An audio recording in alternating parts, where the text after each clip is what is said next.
YouTube channel पे एक बार पुनः आप सभी का स्वागत है। दोस्तों, जैसा कि आप सबको पता है कि पिछले काफ़ी दिनों से अपन चैप्टर वाइज MCQs की कक्षाएं चला रहे हैं, जिसके 5 पार्ट अपने पूरे हो चुके हैं। उसी कड़ी में आज अपन लेके आए हैं एक अपना अगला पार्ट 6। दोस्तों, पार्ट शुरू करने से पहले अपन बात करेंगे कि अगर अभी तक आपने चैनल को सब्सक्राइब नहीं किया तो प्लीज़ चैनल को सब्सक्राइब कीजिए। वीडियो अगर पसंद आता है तो लाइक और शेयर करना ना भूलें।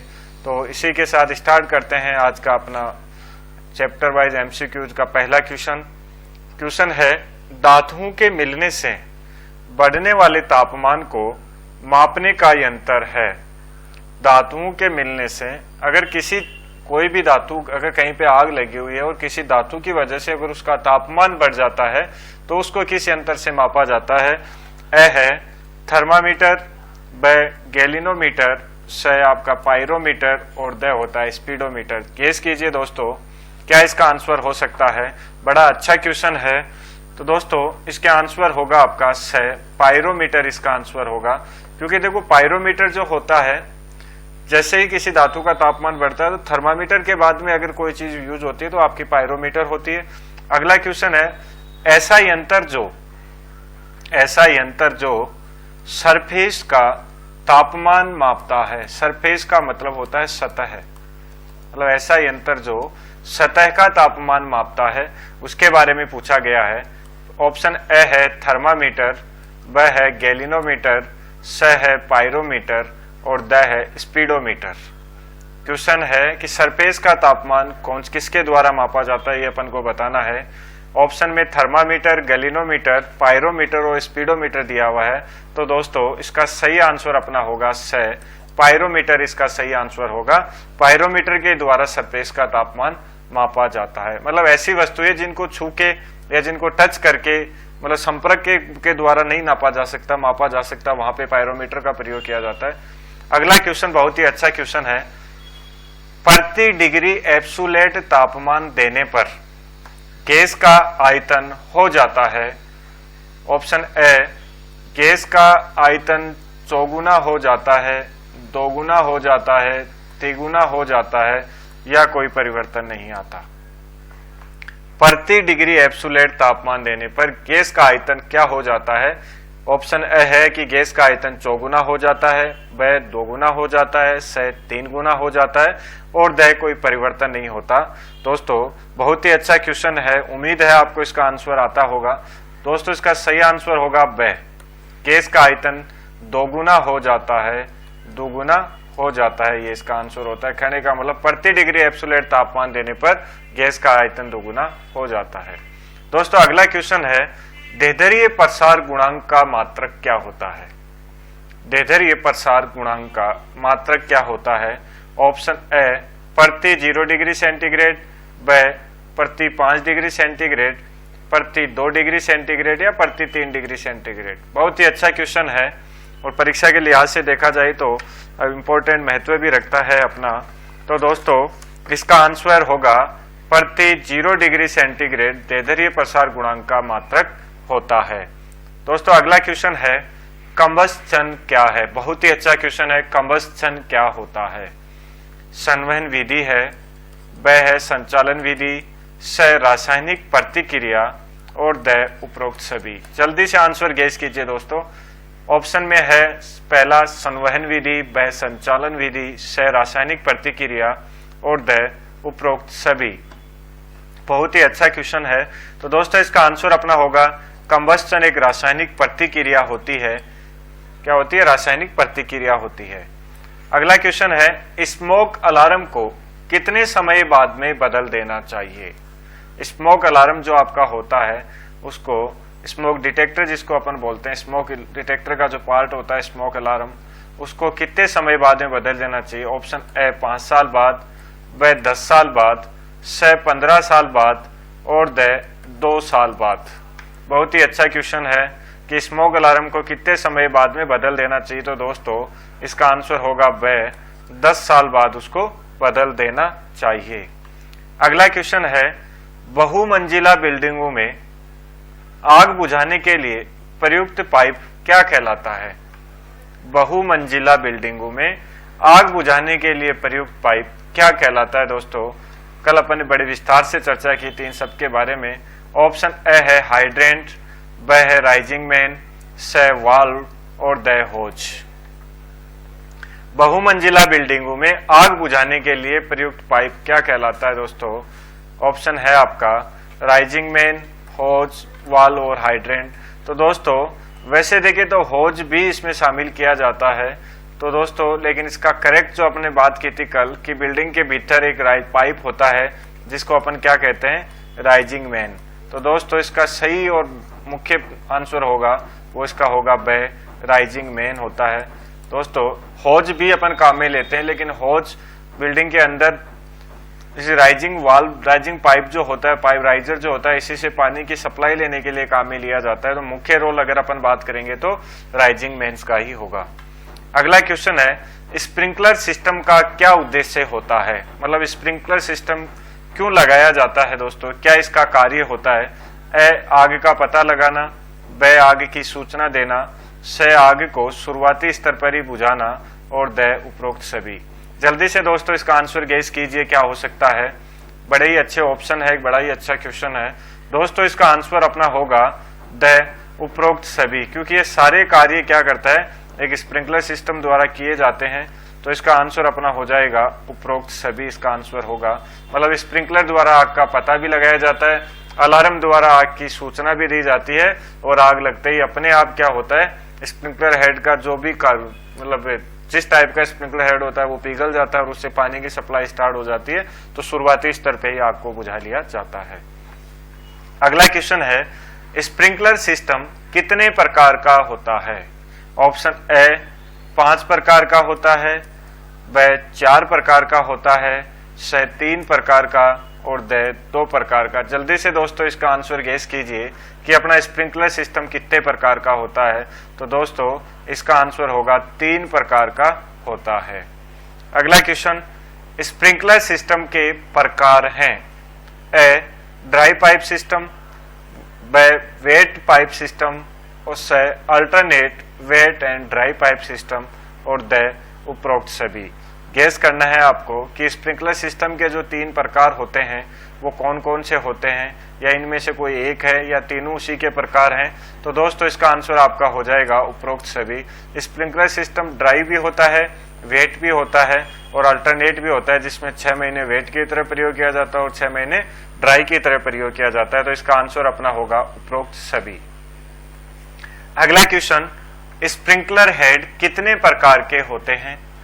ऑप्शन ए 4, ब 3, स 2 और द 1। तो दोस्तों बहुत ही अच्छा क्वेश्चन है कि स्प्रिंकलर हेड कितने प्रकार के होते हैं, आपको दोस्तों बताना है। तो दोस्तों इसमें स्प्रिंकलर हेड अपने होते हैं 2 प्रकार के स्प्रिंकलर हेड होते हैं। अगला क्वेश्चन है स्प्रिंकलर हेड के प्रकार हैं। स्प्रिंकलर हेड के प्रकार की बात की पूछा है दोस्तों। पहला ऑप्शन है फ्यूजिबल शोल्डर टाइप, दूसरा कार्टाइज टाइप, तीसरा है आपका ए व ब दोनों और द है अपराइट टाइप। दोस्तों जल्दी से गेस कीजिए इसका आंसर क्या हो सकता है। दोस्तों इसका आंसर अपना होगा ए व ब दोनों। फ्यूजिबल शोल्डर टाइप भी होता है और कार्डाइज बल्ब टाइप भी होता है। यहाँ पे कार्डाइज बल्ब टाइप आपका क्या होता है? स्प्रिंकलर हेड होता है। तो दोस्तों अगला क्वेश्चन देखते हैं किस प्रकार के स्प्रिंकलर हेड के आउटलेट को, किस प्रकार के स्प्रिंकलर हेड के आउटलेट को धातु के टुकड़े से सील किया जाता है? बहुत ही अच्छा क्वेश्चन है दोस्तों। पहला है ऑप्शन फ्यूजिबल शोल्डर टाइप, दूसरा ऑप्शन है अपना कार्डाइज टाइप, तीसरा ऑप्शन है ए व ब दोनों और चौथा है इनमें से कोई नहीं। जल्दी से दोस्तों इसका आंसर आप गेस करके बताइएगा कि इसका आंसर क्या होगा। तो दोस्तों इसका आंसर होगा कि क्या पूछा गया दोस्तों? धातु का टुकड़ा पूछा गया है। तो दोस्तों इसका आंसर अपना होगा फ्यूजिबल शोल्डर टाइप आंसर इसका आंसर हो जाएगा। अगला क्वेश्चन दोस्तों किस प्रकार के स्प्रिंकलर हेड के आउटलेट को पारदर्शी बल्ब से सील किया जाता है? दोस्तों इसमें पूछा गया बल्ब के बारे में। पहले वाले में पूछा गया था कि धातु के टुकड़े से किसको सील किया जाता है। तो दोस्तों इसका आंसर ऑप्शन है ए में फ्यूजिबल शोल्डर टाइप, ब कार्डाइज बल्ब टाइप, स ए व ब दोनों और द इनमें से कोई नहीं। तो दोस्तों इसका सही आंसर गेस कीजिए, जिससे आपकी तैयारी का भी आकलन साथ साथ हो जाएगा। और अगर आपने अभी तैयारी को ज़्यादा अच्छी तरीके से नहीं किया है तो आपका रिवीजन भी साथ साथ हो जाएगा। तो दोस्तों आंसर होगा ब कार्टजाइट बल्ब टाइप। अगला क्वेश्चन है, स्प्रिंकलर बल्ब में पीला रंग भरा होता है, वह कितने डिग्री पर तापमान पर पिघल जाता है, या कह सकते हैं कि वो स्प्रिंकलर जो बल्ब होता है वो कितने डिग्री टेम्परेचर आने पर क्या होगा, टूट जाता है, उसके बारे में पूछा जा रहा है। ऑप्शन ए में आपके आएगा 135 डिग्री, 165 डिग्री, 174 डिग्री या 105 डिग्री। दोस्तों ये जो मान होता है वो अपना सेल्सियस और फ़ारेनहाइट दोनों में हो सकता है, लेकिन अगर आपको याद होगा तो आप इसका आंसर जरूर दे देंगे। तो दोस्तों इसका आंसर होगा 174 डिग्री पे आके क्या हो जाता है, टूट जाता है। अगला क्वेश्चन है, स्प्रिंकलर कलर सिस्टम कहाँ काम में लिए जाते हैं। सॉरी, इसमें है स्प्रिंकलर सिस्टम कहाँ काम में लिए जाते हैं, ये पूछा जाना है, कलर नहीं होगा, ये गलती से टाइप हुआ है दोस्तों। तो आपको पढ़ना है स्प्रिंकलर सिस्टम कहाँ काम में लिए जाते हैं। ए है स्टीम इंस्टॉलेशन में, ब पानी के इंस्टॉलेशन में, स हेलोन इंस्टॉलेशन में और द उपरोक्त सभी। जल्दी से दोस्तों आंसर गेस कीजिए कि इसका सही आंसर क्या होगा। बहुत ही अच्छा क्वेश्चन है। तो दोस्तों इसका आंसर होगा स्प्रिंकलर सिस्टम पानी के इंस्टॉलेशन में काम में लिए जाते हैं। अगला क्वेश्चन दोस्तों, स्प्रिंकलर सिस्टम के इलेवेटेड टैंक की क्षमता क्या होती है। मतलब स्प्रिंकलर सिस्टम के लिए जो इलेवेटेड टैंक बनाया जाता है, सामान्यतया अगर बात करें तो उसकी क्षमता क्या होनी चाहिए। तो दोस्तों ऑप्शन ए है 22,500 लीटर, ब 35,000 लीटर, स है 14,000 लीटर और द है 9,08,000 लीटर। दोस्तों जल्दी से इसका आंसर गेस कीजिए। तो दोस्तों इसका आंसर अपना होगा 22,500 लीटर, 22,500 लीटर। अगला क्वेश्चन है दोस्तों, स्प्रिंकलर सिस्टम में पानी की आपूर्ति किस प्रकार होती है। क्या पूछा गया है कि स्प्रिंकलर सिस्टम में पानी की सप्लाई किस प्रकार से होती है। ऑप्शन ए है प्राइवेट रिजर्वायर से, ब है भवन की छत पर इलेवेटेड टैंक बनाकर, स है भवन के नीचे प्रेशर टैंक बनाकर और द है उपरोक्त सभी। तो दोस्तों बड़ा ही अच्छा क्वेश्चन है और इसका आंसर आपका होगा द उपरोक्त सभी। अगला क्वेश्चन है, रिजर्वायर टैंक की क्षमता क्या होती है। दोस्तों इससे पहले भी अभी अपन एक क्वेश्चन देखा था, उसमें लिखा हुआ था इलेवेटेड टैंक की क्षमता के बारे में पूछा था। इस क्वेश्चन में अपन से पूछा है रिजर्वायर टैंक के बारे में पूछा गया है। तो दोस्तों ऑप्शन है 22,500 लीटर, ब 35,000 लीटर, स 14,000 लीटर और द है 9,08,000 लीटर। तो दोस्तों जल्दी से अपन को इसका आंसर गेस करना है। तो दोस्तों इसका सही आंसर अपना होगा 9,08,000 लीटर, बल्कि ये 22,500 लीटर का भी अपन ने देखा था। तो ये किसका था, अपने इलेवेटेड टैंक की क्षमता का बारे में अपन ने जाना था। तो यहाँ पे अपन दोनों क्वेश्चन देख रहे हैं कि इलेवेटेड टैंक की 22,500 होगी और आपका जो रिजर्वायर टैंक के बारे में पूछा गया है उसका आपका हो जाएगा 9,08,000। अगला क्वेश्चन है दोस्तों, निश्चित उद्देश्य की प्राप्ति के लिए किसी व्यक्ति या टीम का एक जैसा व्यवहार दर्शाता है। मतलब किसी निश्चित उद्देश्य की प्राप्ति के लिए किसी व्यक्ति या टीम का एक जैसा व्यवहार उसकी क्या दर्शाता है। ए है उन्नति, ब है वफादारी, स अनुशासन और द एकरूपता। दोस्तों बड़ा ही अच्छा क्वेश्चन है और एग्जाम में आ भी सकते हैं ऐसे क्वेश्चन। तो दोस्तों इसका आंसर अपना होगा स अनुशासन को दर्शाता है, किसी निश्चित उद्देश्य की प्राप्ति के लिए किसी व्यक्ति या टीम का एक जैसा व्यवहार। अगला क्वेश्चन है दोस्तों, डॉट डॉट डॉट का अर्थ है। मतलब आपको आंसर वहां पे फिट करना है, जो अपना डॉट डॉट आ रहा है यहाँ पे एक नाम आना चाहिए नीचे दिए गए ऑप्शंस में से, और उसका अर्थ क्या होना चाहिए, उच्च पद का आज्ञाकारी और वफादार होना तथा पदों में आपसी विश्वास होना। तो ऑप्शन ए उन्नति, ब वफादारी, स अनुशासन और द एकरूपता। जल्दी से दोस्तों इसका आंसर आपको गेस करना है, बड़ा ही अच्छा आंसर होगा। अगर आपको आता है तो मानिए आपकी तैयारी बड़े अच्छे लेवल की हो सकती है। तो दोस्तों इसका आंसर होगा स अनुशासन। अगला क्वेश्चन है, अनुशासित व्यक्ति वह होता है जो आपको आंसर में से एक सिलेक्ट करना है। ए, सबके साथ सम्मान व्यवहार रखता है। ब, अपने साथियों की निंदा करता है। स, काम के प्रति आलस रखता है। और द है, उच्च अधिकारी के आदेश की अवहेलना करता है। तो दोस्तों बड़ा ही सरल क्वेश्चन है, ऑप्शन से ही क्वेश्चन सॉल्व हो रहा है, तो इसका आंसर आपका हो जाएगा ए, सबके साथ सम्मान व्यवहार रखता है। अगला क्वेश्चन है बड़ा ही अच्छा क्वेश्चन। रासायनिक प्रतिक्रिया जिसमें ताप और प्रकाश निकलता है वो क्या कहलाती है? बड़ा ही अच्छा क्वेश्चन। रासायनिक प्रतिक्रिया जिसमें ताप और प्रकाश निकलता है वो क्या कहलाती है? ऑप्शन ए है आपका फ्लैश पॉइंट, ब फायर पॉइंट, स दहन और द उपरोक्त में से कोई नहीं। जल्दी से दोस्तों आंसर गेस कीजिए, बड़ा अच्छा क्वेश्चन है और इम्पोर्टेंट भी कह सकते हैं इस क्वेश्चन को दोस्तों अपन। तो इसका आंसर आपका होगा दहन कहा जाता है। दोस्तों अगला क्वेश्चन, तापमान के प्रतिशत जिन पर आग लगती है और बुझती है उनको आपको क्रमशः बताना है। कि सबसे पहले अपन बात करेंगे कि कितने प्रतिशत पे आग लगती है और अगला आपका होगा कितने पे बुझ जाती है। क्रमशः अपन को बताना है। ऑप्शन ए है 21% तथा 16%, ब है 15% तथा 20%, स है 16 तथा 21% और डी है इसका 20% तथा 15%। जल्दी से दोस्तों आंसर गेस कीजिए, बहुत ही अच्छा क्वेश्चन है। तो दोस्तों इसका आंसर अपना हो जाएगा ए 21% तथा 16%। अगला क्वेश्चन है फायर बकेट कितने प्रकार की होती है? दोस्तों फायर बकेट के बारे में पूछा गया है कि कितने प्रकार की होती है। ऑप्शन ए 4, ऑप्शन ब 2, ऑप्शन स 3 और ऑप्शन द 6। तो दोस्तों इसका आंसर आपका होगा 2। 2 में कौन कौन सी होती है? एक आपकी होती है राउंड बॉटम, एक अपनी होती है राउंड बॉटम और दूसरी अपनी जो होती है वो होती है फ्लैट बॉटम। इस तरीके से कितने प्रकार की होती है? 2 प्रकार की होती है।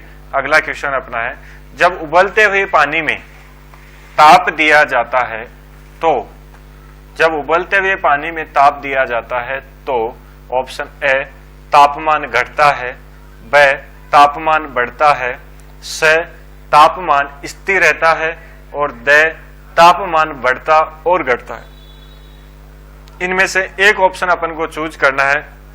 बहुत ही अच्छा क्वेश्चन है दोस्तों, सोचिए इसका जवाब क्या होगा।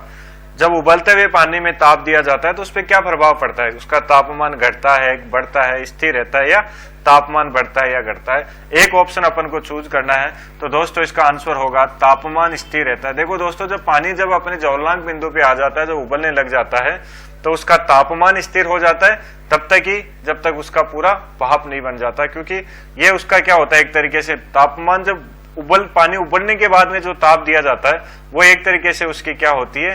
अव्यक्त उष्मा होती है, या अपन कह सकते हैं क्या होती है? लेटेंट हीट कहती है, जिसको क्या होता है वो उष्मा लग तो रही है लेकिन उष्मा का ताप के ऊपर कोई ताप स्थिर रहता है लेकिन उष्मा क्या होती है? लगती रहती है। तो इस तरीके से इसको लेटेंट हीट अव्यक्त उष्मा बोला जाता है। इस परिस्थिति को, इसमें फर्क क्या पड़ता है? आंसर अपना होगा तापमान स्थिर रहता है। अगला है निम्न में से कौन सी एक अक्रिय गैस है? दोस्तों पूछा गया है निम्न में से एक अक्रिय गैस है। तो दोस्तों ऑप्शन ए है आपका ऑक्सीजन, ब है कार्बन मोनोऑक्साइड, स है क्लोरीन और द है नाइट्रोजन। जल्दी से इसका आंसर दोस्तों अपन को सर्च करना है कि क्या इसका आंसर हो सकता है। तो दोस्तों इसका आंसर आपका होगा नाइट्रोजन। क्या होती है? आपकी अक्रिय गैस होती है। अगला क्वेश्चन, अधिकतम माउंटिंग ऊंचाई क्या होती है? सॉरी क्वेश्चन पूरा नहीं हो पाया अपना। इसमें पूछा गया है कि एक्सटिंग्विशर जो होता है यानी अग्निशामक जो होता है, फायर अग्निशामक जो होता है, अग्निशामक की अधिकतम माउंटिंग ऊंचाई क्या होती है? देखो दोस्तों ऑप्शन ए है 900 mm, ब है 11,100 mm, स है इसको 1100 mm बात करेंगे 1100 mm और सी है 1200 और डी है 1000 mm। दोस्तों बात क्या हो रही है मैं अभी आपको बताना चाहूंगा कि जैसे ये अपनी कोई दीवार है, इस दीवार पे यहाँ पे अपन ने एक्सटिंग्विशर लगा रखा है इस जगह पे, ठीक है, और ये क्या इसका तल है। तो दोस्तों इसमें ये पूछ रहा है कि ये जो दीवार है यहाँ से लेके यहाँ पर जो आपका एक्सटिंग्विशर लगा है तो ये दूरी अधिकतम कितनी होगी? क्योंकि अपन को पता है देखो ये तो इसका तल है तो इसको तो अधिकतम कह नहीं सकते। इसका जो ऊपरी सिरा है एक्सट्रीग्यूजर का, उसकी ऊंचाई पूछ रहा है कहां से, तल से, माउंटिंग ऊंचाई का मतलब। तो दोस्तों इसका आपको आंसर गेस करके बताना है क्या होगा। तो दोस्तों इसका आंसर होगा आपका 1200 mm। दोस्तों अगर बात करें अपन यहां से लेके यहां तक की, तो ये अपना हो जाएगा 900 mm, और यहां से यहां तक की अगर कोई बात करें अपन माउंटिंग की, तो ये आपका हो जाएगा 1200 mm। ये आपकी इसकी माउंटिंग हो जाएगी।